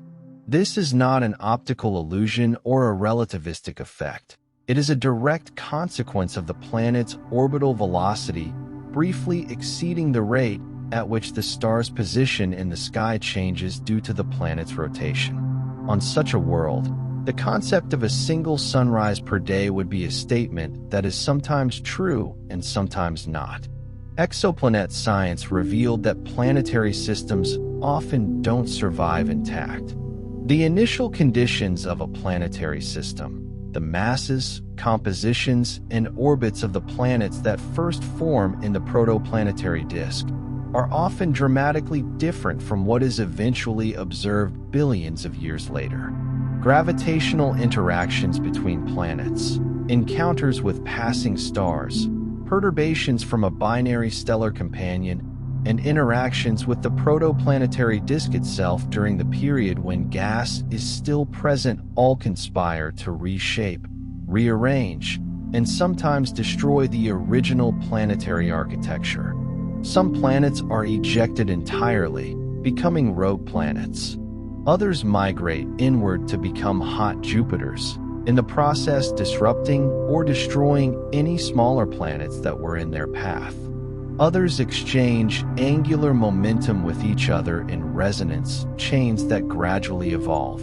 The solar system we observe around any star is the survivor of a process that may have been quite destructive, a final state reached after significant mortality among the original planetary population. Some planetary systems may have been sterilized by their central star's activity. Red dwarf stars, the most common type in the galaxy, are far more active in their youth than sun-like stars, producing intense ultraviolet and X-ray flares that can be orders of magnitude more energetic than the most powerful solar flares ever recorded from the sun. Planets in the habitable zones of red dwarf stars, because habitable zones are much closer to these cooler stars, are exposed to this intense early flaring at close range. Whether such flaring would sterilize a planet's surface, or whether it might, under some circumstances, actually drive chemical reactions relevant to the origin of life, is a question without a settled answer. The atmospheres of potentially habitable planets around red dwarfs, if they have them, would need to be thick enough to shield the surface from radiation, and the planets would need magnetic fields sufficient to reduce atmospheric erosion by the stellar wind. Whether all these conditions are commonly met is one of the central unknowns in the search for potentially habitable worlds. The atmospheric composition of some planets reveals the composition of their host stars. The chemistry of a planet's atmosphere is shaped not only by its own geological and biological processes, but by the composition of the star from which it formed. Planets that form from a carbon-rich protoplanetary disk may have carbon-enriched atmospheres. Planets forming from particularly metal-rich stellar material may have atmospheres with high abundances of silicon, magnesium, and iron compounds. The connection between stellar composition and planetary atmospheric chemistry is now detectable. Spectroscopic studies that characterize both a star's chemical composition and its planet's atmospheric chemistry can reveal whether the planet's atmosphere reflects the stellar abundances, was modified by interior processing, or has been significantly altered by geological or biological activity. This stellar planetary chemical connection is another tool in the emerging capability to characterize not just the existence, but the full physical and chemical context of distant worlds. Some planets lose their atmospheres to their own magnetic reconnection events. The same magnetic activity that produces spectacular auroras on Earth can, in extreme cases, contribute to atmospheric loss. When magnetic field lines connecting a planet's surface to its magnetosphere reconnect violently, releasing stored magnetic energy in a process analogous to solar flares, the resulting energy can heat and accelerate atmospheric particles to escape velocity. On planets exposed to intense magnetic activity from their own interiors, or from complex interactions with the magnetic field of a close stellar companion, this process could contribute to the gradual erosion of the atmosphere over geological timescales. The magnetic environments of exoplanets are far more complex and varied than the relatively steady magnetic conditions of Earth's quiet neighborhood. And understanding how magnetic activity shapes atmospheric retention is an important part of understanding the long-term habitability of worlds around active stars. Some exoplanets receive perpetual twilight. On a planet orbiting in the habitable zone of a very dim red dwarf star, where temperatures are low enough for liquid water, but the star's total light output is a fraction of the sun's, the surface conditions would be very different from those of Earth, even if all other factors were favorable. The star would be much larger in the sky than the sun appears from Earth, because the planet must orbit much closer to stay warm. But it would be a dim, red orb rather than the brilliant white disk we know. The total illumination at the surface, even at noon, directly beneath the star, might be no brighter than a heavily overcast day on Earth, or even dimmer. Photosynthesis, as we know it on Earth, might be less efficient under this red, dim light, though some organisms on Earth are already adapted to very low light levels. The visual experience of the surface of such a world, if any organism there had eyes, would be a perpetual reddish twilight, the star large but dim, the sky perhaps purple or deep red, with no true bright daylight and no complete darkness. There are planets with surface temperatures that vary by over 1,000 degrees in a single orbit. For planets in extremely eccentric orbits around their stars, the variation in stellar irradiation between the closest and farthest points of the orbit can be enormous. On HD 80606b, which passes within 0.03 astronomical units of its star at closest approach, but retreats to 0.88 astronomical units at farthest, the stellar irradiation changes by a factor of nearly 800 between perihelion and aphelion. The planet's atmosphere responds to this dramatic change in a matter of days.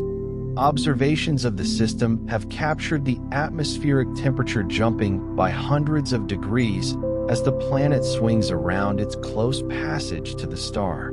Studying these extreme cases of orbital heating provides a natural laboratory for understanding how planetary atmospheres respond to rapid changes in energy input, changes that, if they occurred on Earth, would be catastrophic to life as we know it, but that on HD 80606b are simply another orbit. The first atmosphere ever characterized on a rocky exoplanet may belong to 55 Cancri. Characterizing the atmosphere of a rocky planet is far more difficult than characterizing a gas giant's, because rocky planets have less mass and therefore weaker gravity that retains thinner, less extensive atmospheres that produce proportionally smaller signals in transmission spectroscopy. The James Webb Space Telescope's thermal emission observations of 55 Cancri E in 2023 provided evidence that this rocky super-Earth, which orbits its star in less than 18 hours and has a surface temperature exceeding 2,000 degrees Celsius, may have a substantial atmosphere, possibly rich in carbon dioxide or carbon monoxide. The evidence comes not from transmission spectroscopy, but from the pattern of thermal emission from the planet as it passes behind its star, which reveals how efficiently the planet redistributes heat between its day and night side. A planet with no atmosphere would show extreme day-night temperature contrasts. The smaller contrast observed for 55 Cancri E suggests that an atmosphere is present, transporting heat to the night side. If confirmed, it is the first direct detection of an atmosphere on a rocky exoplanet beyond our solar system. Water has been definitively detected in an exoplanet atmosphere. Among the most sought-after molecular detections in exoplanet spectroscopy is water, because water is a prerequisite for life as we know it, and because it is expected to be a significant component of the atmospheres of many types of exoplanets. Water vapor was first unambiguously detected in the atmosphere of the hot Jupiter HD 209458b in 2013 using Hubble Space Telescope observations. Since then, water has been detected in the atmospheres of dozens of hot Jupiters and hot Saturns, and the James Webb Space Telescope has now extended water detections to smaller and cooler planets. The detection of water vapor in a hot Jupiter atmosphere does not indicate habitability. The temperatures are far too extreme, but it demonstrates that the ingredients for water-based chemistry are distributed throughout the galaxy, carried in the atmospheres of planets around a wide range of stellar types. Water is not rare in the cosmos. It appears wherever the conditions allow it to form and to survive as vapor in an atmosphere.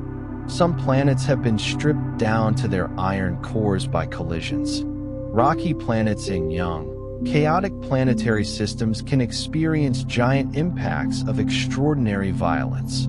Collisions between planetary bodies comparable in size that can remove the entire silicate mantle of a planet, leaving only its iron core exposed. Such collisions are thought to be responsible for the formation of Mercury, which has an anomalously large iron core for its size, a core that constitutes about 85% of the planet's radius, far larger than typical for a body of its mass. In the exoplanet catalog, several candidates for so-called iron exoplanets have been identified, worlds with densities consistent with compositions of largely bare iron, possibly the remnant cores of larger bodies whose mantles were stripped by energetic collisions early in the system's history. These collision-stripped planets are a record in iron of the violence of early planetary system formation, a violence so extreme that entire rocky mantles can be removed and lost, leaving behind a dense, dark, metallic remnant. The exoplanet catalog includes worlds with multiple, overlapping habitable zones. The concept of the habitable zone, the range of orbital distances from a star where a planet could maintain liquid water on its surface, is itself a simplification. The actual habitability of a planet depends on many factors beyond its orbital distance. Its atmospheric composition and pressure, the presence of greenhouse gases, the planet's geological activity and carbon silicate cycle, the obliquity of its rotation axis, and the properties of its host star. In binary star systems, the habitable zones of two stars can overlap in complex ways that vary as the planet moves through its orbit. On a planet in a circumbinary orbit around two stars of different types, the combined stellar radiation can produce a habitable zone that shifts depending on the relative positions of the two stars. Calculating habitability in these complex multi-stellar environments requires far more sophisticated models than the simple distance-based concept, and several research groups are developing the theoretical tools to characterize habitability in these non-standard stellar environments. The exoplanet Kepler 186f was the first Earth-sized planet confirmed in a habitable zone. In 2014, the announcement of Kepler 186f, a planet only about 10% larger than Earth, confirmed to orbit in the habitable zone of its host red dwarf star about 500 light-years from Earth, marked a milestone in the search for Earth-like worlds. Previous habitable zone planets had been significantly larger than Earth, with correspondingly uncertain surface conditions. Kepler 186f, being close to Earth size, is more likely to be rocky rather than gaseous, and it orbits at a distance from its red dwarf star, where temperatures could in principle allow liquid water on its surface. Nothing is known about its atmosphere, geological activity, or whether water is actually present. It may be an airless rock, a water world, or a true Earth analog. But its confirmation established that Earth-sized planets do exist in habitable zones, and that the search for such worlds was not seeking something impossible, but something that the galaxy apparently produces. Sulfuric acid clouds may be common on rocky planets near their stars. Venus's atmosphere contains thick clouds of sulfuric acid, produced by volcanic outgassing and photochemical reactions with sulfur dioxide in the upper atmosphere. In the exoplanet catalog, rocky planets in tight orbits around their stars may commonly develop similar sulfuric acid cloud layers if their geological activity produces sufficient sulfur compounds and if the temperature and pressure conditions in the atmosphere favor their formation.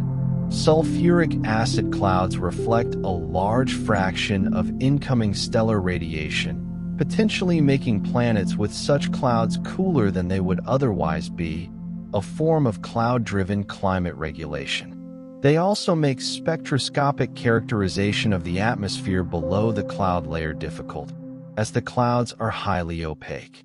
A rocky planet with a sulfuric acid cloud deck would appear bright in reflected light, but would reveal very little of its underlying atmospheric composition from the kind of spectroscopic analysis that would otherwise be most informative about its surface conditions.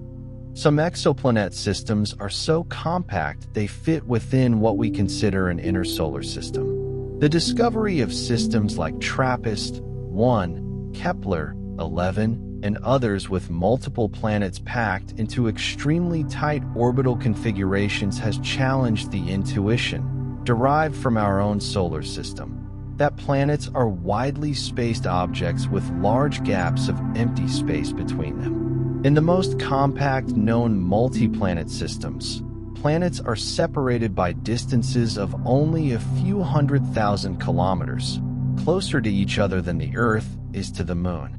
From the surface of one such planet, neighboring worlds would be visible to the naked eye as disks rather than points of light, showing phases like the Moon does, and their gravitational tugs on each other would be detectable as subtle variations in the surface gravity of a sensitive instrument.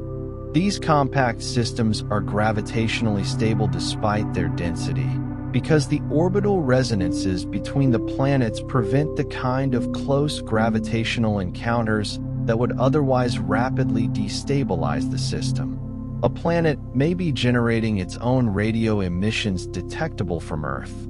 The interactions between a planet's magnetic field and the plasma environment of the stellar wind, or between the planet's magnetosphere and its volcanic moons, can produce coherent radio emission, a phenomenon well studied in our solar system, where Jupiter produces powerful radio bursts detectable even with amateur radio equipment on Earth. For exoplanets, the detection of similar radio emissions would be a direct probe of planetary magnetic fields, currently one of the most difficult planetary properties to measure remotely. Several candidate detections of exoplanetary radio emission have been reported, though none has been definitively confirmed.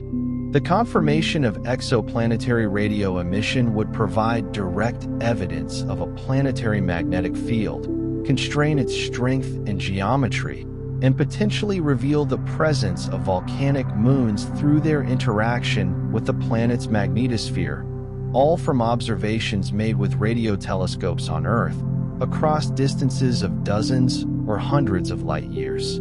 Planets in the outer regions of some systems experience seasons lasting decades. In our solar system, Earth's seasons last about 3 months each because our orbit is nearly circular and our axis is tilted 23.5 degrees.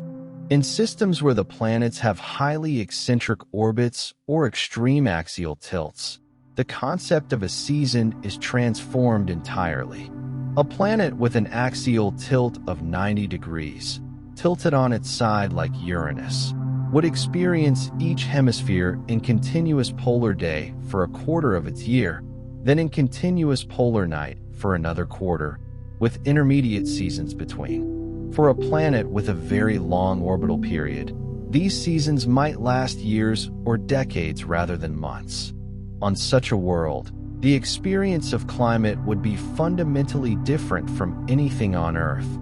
not a gentle cycling through warmth and cold over the course of months, but a prolonged, deep plunge into one extreme followed by a slow emergence into another, each cycle spanning a human lifetime. Some rocky planets may have inherited volatiles from their stellar disks rather than from comets. The traditional model for how rocky planets acquire their water and other volatile compounds, hydrogen, carbon, nitrogen, involves delivery by comets and carbonaceous asteroids from the outer solar system after the rocky planet has largely formed. Recent research has suggested an alternative, that some fraction of a rocky planet's volatiles may be incorporated directly from the protoplanetary disk during the planet's formation, either dissolved in the silicate melts of the growing planet or trapped in minerals in the accreting material. This early incorporation of volatiles might be particularly important in certain types of protoplanetary disks and might produce planets with very different volatile inventories from the late delivery model. Understanding which pathway dominates in different types of planetary systems has significant implications for the question of how commonly rocky planets acquire the water and carbon compounds needed for life. The study of exoplanets has revealed that rocky planet formation is inefficient. The process of building a rocky planet from the microscopic dust grains in a protoplanetary disk involves many stages, each of which is imperfect. Dust grains collide and stick, growing to pebbles. Pebbles drift inward through the disk under gas drag, potentially being lost to the star before they can grow further. Planetesimals form through poorly understood instability processes in the disk. Planetary embryos grow through collisions, but also experience significant losses of material. The overall efficiency of the process, the fraction of the original disk material that ends up incorporated into rocky planets, appears to be quite low, perhaps only a few percent. The rest is lost to the star, blown away by stellar radiation, or incorporated into giant planets rather than rocky ones. Rocky planets are not simply what's left over when a star forms. They are the product of a complex, competitive, and often destructive process that creates them despite enormous losses of material at every stage. Planets in circumbinary systems experience complex gravitational environments from birth. A planet forming in a protoplanetary disk around a binary star system must do so in the presence of the time-varying gravitational field produced by two orbiting stars rather than one. This time-varying gravity stirs the disk material, creating spiral density waves and affecting the sizes of planetesimals that can form stably in different parts of the disk. The inner regions of the disk, closest to the binary pair, are particularly affected. The gravitational stirring there can be so intense that planetesimal formation is inhibited or rendered impossible, creating an inner cavity in the disk and pushing the region where planets can form outward. This is consistent with the observation that circumbinary planets tend to orbit at distances somewhat larger than the stability limit, the minimum orbital radius at which a planet can maintain a stable orbit around both stars, suggesting that they formed at or near the inner edge of the habitable region of the disk and migrated very little thereafter. There are exoplanets so close to their stars that they may be partially inside the star's corona. The outermost layer of a star's atmosphere, the corona, extends for millions of kilometers above the photosphere, the visible surface. Some hot Jupiters orbit so close to their host stars that their orbital distances are not enormously larger than the extent of the stellar corona. Whether any planet actually passes through the corona on a regular basis is uncertain, but several hot Jupiters have orbital radii that put them within a few stellar radii of the photosphere. At such distances, the planet is bathed not only in intense radiation, but in the direct outflow of coronal material, which contributes to the erosion of its atmosphere and may affect its magnetic environment in ways not possible for more distant planets. A planet this close to its star experiences conditions for which we have no solar system analog. And understanding these conditions requires combining models of stellar coronae with models of planetary atmospheres in ways that neither discipline had previously needed to do. The transit method reveals not just planets, but the shapes of stars. When a planet transits its host star, the precise shape of the transit light curve, how quickly the brightness drops, how long the flat bottom lasts, and how quickly it returns, contains information not only about the planet's size and orbital parameters, but about the shape of the star itself. Stars are not perfect spheres. They rotate, and rotation causes them to bulge at the equator and flatten at the poles, a phenomenon called oblateness. They also have darker limbs than centers, a phenomenon called limb darkening, because we are seeing deeper, hotter layers of the photosphere at the center of the disk and shallower, cooler layers at the edges. A precisely measured transit light curve encodes information about both of these stellar properties, allowing astronomers to measure the oblateness and limb darkening of stars that are too distant to be resolved into a disk. A planet, in transiting its star, inadvertently acts as a probe of the stellar atmosphere, tracing its gradient of temperature and opacity with a precision that would be impossible to achieve by any other means at these distances. Some of the largest exoplanets are comparable in size to some of the smallest stars. The range of sizes encountered in the universe of planets and stars overlaps at its extremes. The largest gas giant planets, massive objects many times Jupiter's mass, perhaps 14 or 15 Jupiter masses, approach the lower mass limit for brown dwarfs, and the smallest brown dwarfs overlap with the largest planets.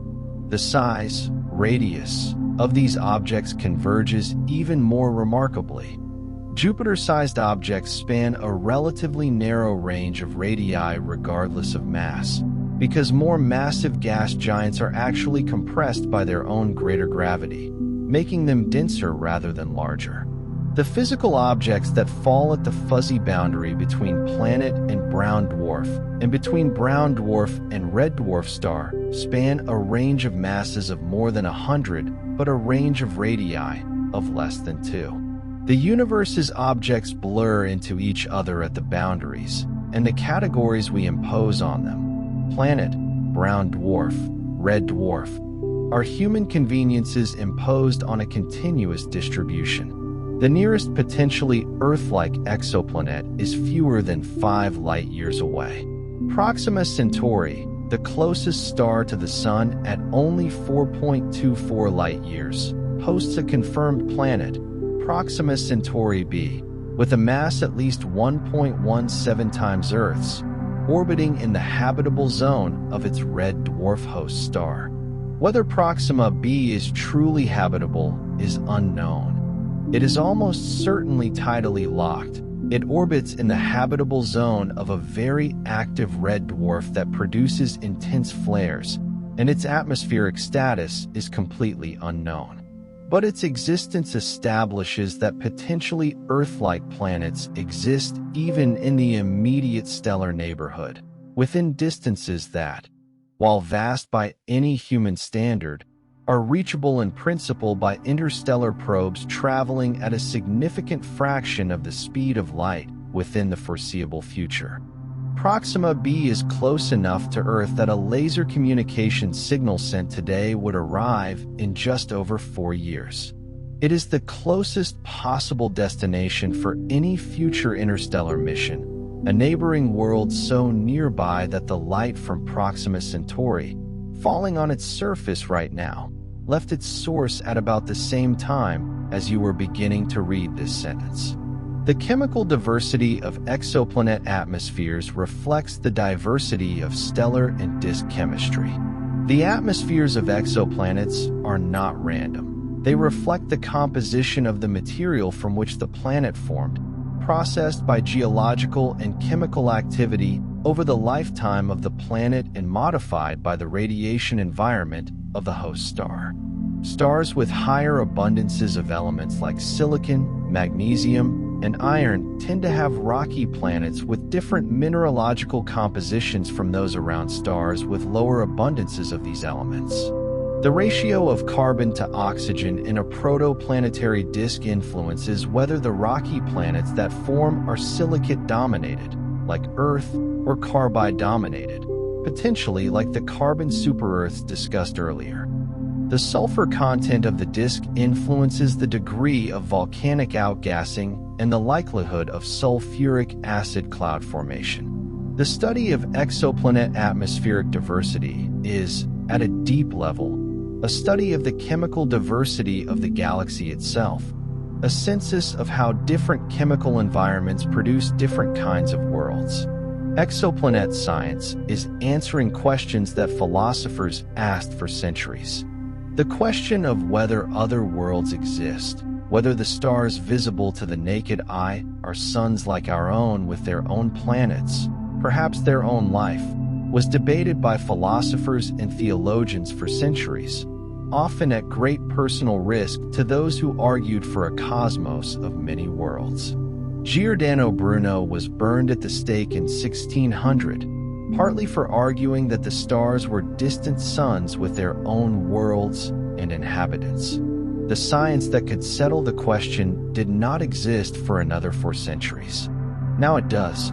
The answer, that virtually every star has planets, that the galaxy contains hundreds of billions of worlds, that some of them orbit in conditions not entirely unlike those of Earth, has been confirmed not by philosophy or faith, but by photons counted by telescopes, by spectra analyzed by instruments, by the patient accumulation of evidence across 30 years of scientific effort. The ancient question has been answered in the most consequential way possible, empirically, precisely, and beyond any reasonable doubt. Some planets orbit in the graveyard of their original systems. When a sun-like star exhausts its nuclear fuel and becomes a red giant, it can expand to hundreds of times its original radius, engulfing and destroying the inner planets of its system. What remains after the red giant phase, a white dwarf, the exposed core of the dead star, may still be orbited by planets that survived the expansion, either in wide orbits that were never threatened by the expanding stellar envelope or in orbits that were reshaped by the mass loss of the dying star. White dwarf planetary systems have been confirmed through multiple lines of evidence. The spectra of many white dwarfs show contamination by heavy elements that must have been recently accreted from rocky material. Possibly the shattered remnants of planets or asteroids that migrated inward after the system was destabilized by the star's death. A few candidate planets have been detected around white dwarfs through transit observations. These are the most ancient planetary orbits in the galaxy's roster of confirmed systems, worlds that have survived the death of their star and now circle its cooling remnant, illuminated not by a living sun, but by the slowly fading ember of what a sun becomes. There are planets where the concept of north and south is meaningless. On Earth, the distinction between north and south poles is meaningful because our magnetic field, our axial tilt, and our rotation all align in ways that give the poles distinct identities. But on a tidally locked planet with no axial tilt and a complex or absent magnetic field, the cardinal directions, as we understand them, dissolve. The only meaningful directional distinction is toward the star or away from it, permanent day or permanent night. East and west still exist in the sense that the planet rotates slowly enough to create a terminator that moves imperceptibly. But north and south, defined relative to a rotation axis, mean very little on a world whose rotation is locked to its orbit, whose magnetic field may not align with any simple axis, and whose geography is organized entirely around the star that commands one hemisphere and abandons the other. Navigation on such a world would be organized around entirely different landmarks and concepts than anything human cartography has devised. Some exoplanets have been found to have clouds made of silicate sand particles. The clouds of Earth are made of water droplets or ice crystals. The clouds of Jupiter are made of ammonia, ammonium hydrosulfide, and water at different altitudes. But in the hot atmospheres of some gas giant exoplanets, clouds form from entirely different materials, including silicate particles, the same family of minerals that makes up sand and rock on Earth. At temperatures exceeding 1,000 degrees Celsius, silicate minerals that would be solid rock at Earth's surface vaporize and can then condense at higher, cooler altitudes in the atmosphere, forming clouds of microscopic rock particles. These silicate clouds have been detected in the spectra of some brown dwarfs and hot Jupiters, and they profoundly affect the planet's overall spectrum and energy balance. A silicate cloud layer reflects starlight differently from a water cloud and absorbs infrared radiation in characteristic ways. The clouds of these exoplanets are not metaphorically rocky. They are literally rock, suspended in a gas atmosphere, at altitudes where, on Earth, ordinary water clouds form. There are planets that have experienced polar wander, a shift in the orientation of their rotational axis. The rotational axis of a planet is not permanently fixed relative to the planet's surface. Over geological timescales, redistribution of mass within the planet, caused by volcanic activity, glaciation, or large impacts, can cause the planet to reorient relative to its spin axis, a phenomenon called true polar wander. On Earth, this has occurred multiple times in the geological past, as evidenced by paleomagnetic records showing that the magnetic poles, which track the rotational axis, have been in very different positions relative to the continents at different times in Earth's history. On an exoplanet with active geology, large surface ice deposits, or a history of major impacts, polar wander could be more dramatic or more frequent than on Earth. The climate consequences of significant polar wander, the movement of regions from equatorial to polar positions, would be profound. What was once a warm tropical region could become a frozen polar cap, completely restructuring the climate of a world on timescales of millions of years. The density of exoplanets reveals what they are made of even when we cannot see them directly. One of the most powerful constraints on the nature of an exoplanet is its bulk density, calculated from its mass, measured by radial velocity, and its volume, measured from the transit radius. Density alone can narrow down the possibilities significantly. A density similar to water suggests a world dominated by volatiles or ices.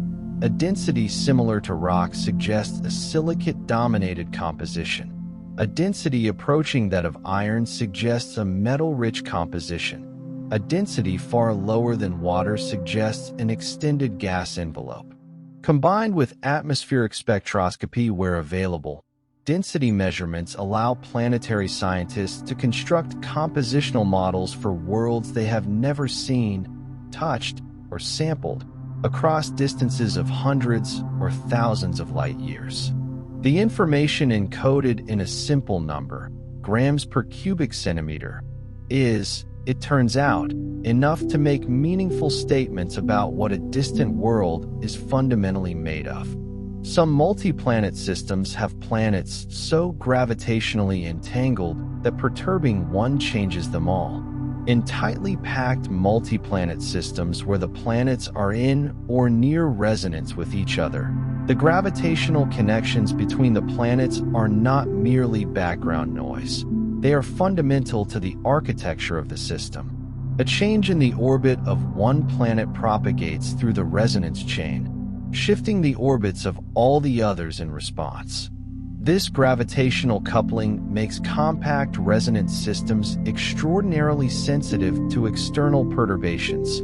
A passing star, a distant giant planet, or even the slow leakage of energy through tidal interactions can trigger a cascade of orbital adjustments throughout the entire system. It also means that the history of each planet in the system is inseparable from the history of its neighbors. That understanding any one of them requires understanding all of them together.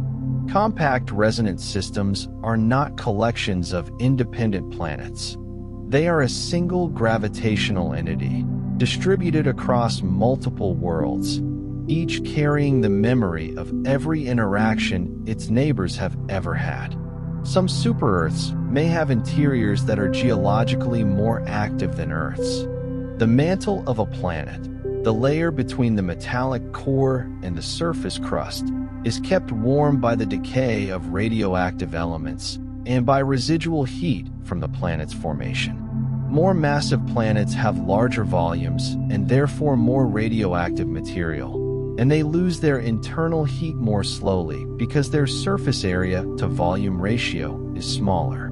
A super-Earth several times more massive than Earth might therefore have a significantly more active mantle than Earth's, with more vigorous convection driving more intense volcanic activity and more rapid plate tectonic cycling.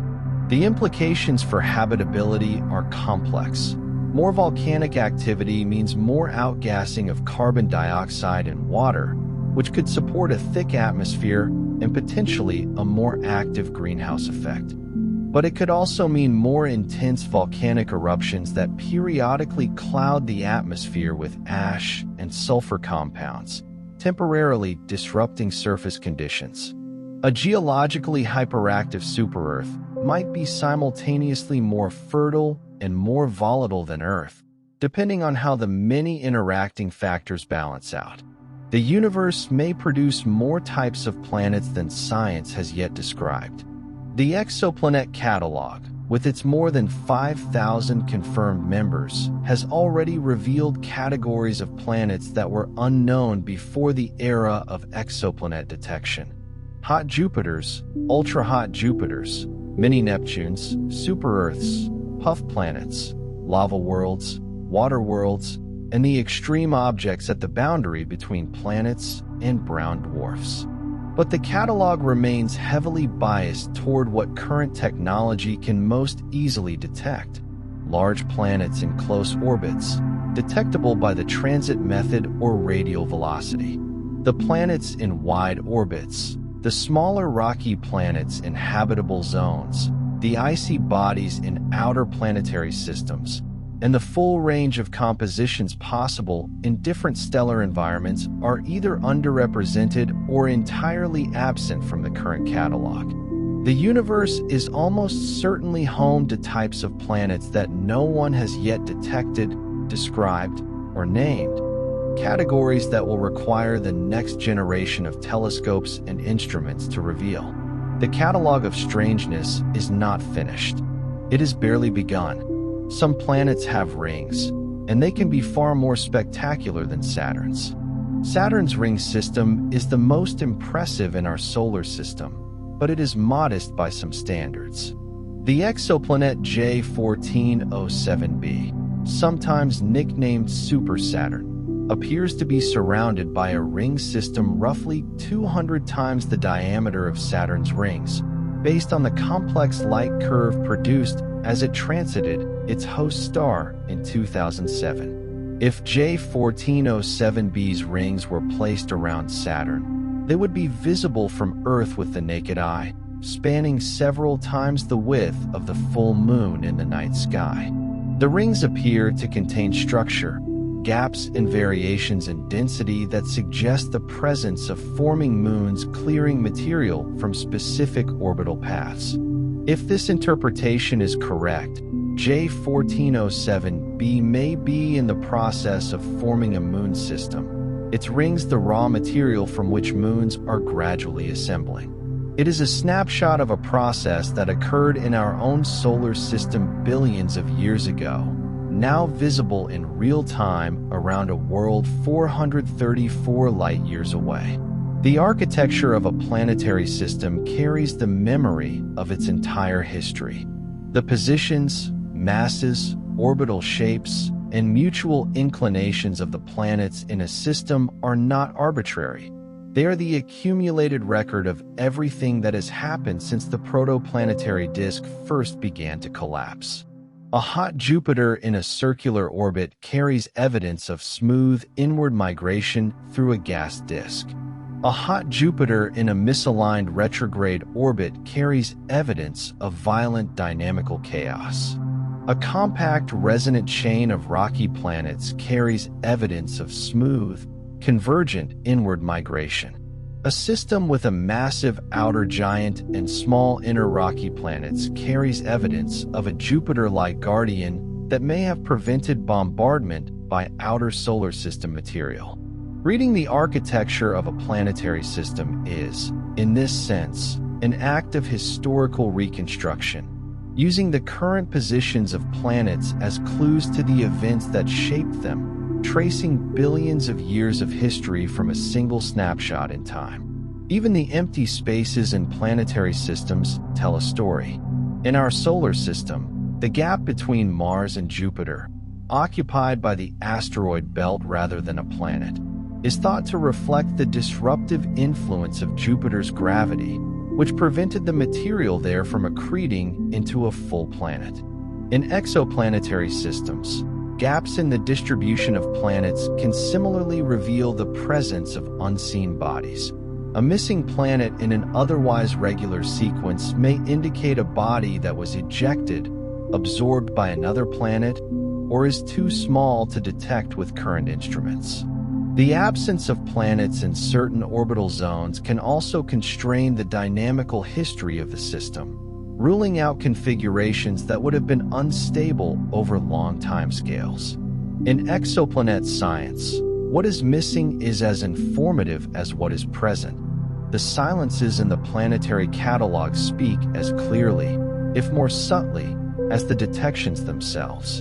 And so we drift back now, slowly, toward the familiar, past the tidally locked worlds and the iron rain storms, past the diamond interiors and the disintegrating planets, past the rogue worlds in the dark and the ancient planets orbiting 12-billion-year-old suns, back past the edge of our own solar system, past the cold outer planets and the asteroid belt and the familiar warmth of our particular star.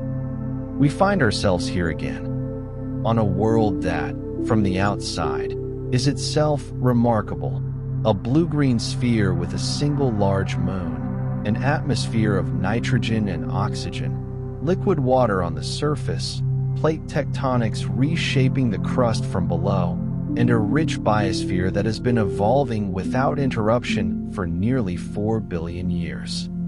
If an alien astronomer were cataloging the planets of the Milky Way and encountered our solar system, Earth would make the list of remarkable worlds.